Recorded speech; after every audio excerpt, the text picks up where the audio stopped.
I believe assimilation is good. There's nothing wrong with it. I think we should work for it. And assimilation of different religions and different cultures has worked over the ages, even in the Middle East and in Europe, and certainly in this country to a large degree.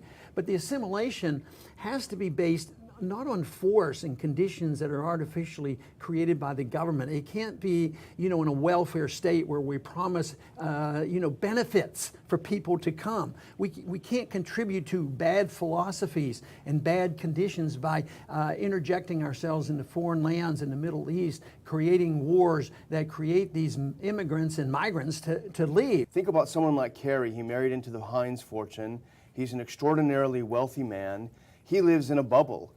His border is his limo and his guards and his gated community. So it's sort of pushing it into the face of the rest of America that you all, have to accept a world without borders. But I've got my own borders that my fortune provides for me. All empires ends for financial reasons, and the most recent example was the downfall of the Soviet Empire, and it came for financial reasons. We didn't have to fight them. I don't think we will ever be defeated by outsiders coming in. We will be defeated internally here by stupid laws and stupid rules and stupid economic policies of endlessly being involved overseas and endorsing an economic policy of debts don't matter and printing money is good. And once again, stirring up trouble in the South China Sea, unnecessary, needless, and dangerous and costly, has nothing to do with our national defense, and yet barely a word will be said. We wish to believe that we are history's chosen instrument, that the United States has some special providential responsibility to remake the world in our image.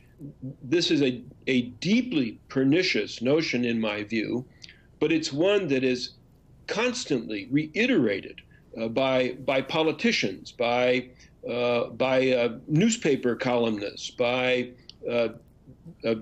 talk radio hosts, and the American people have been so propagandized by this notion for so long. The ability and the desire for governments to just print money at will is not anything new. This is not, the United States is not the first to do it, and the failure rate is a pure 100%.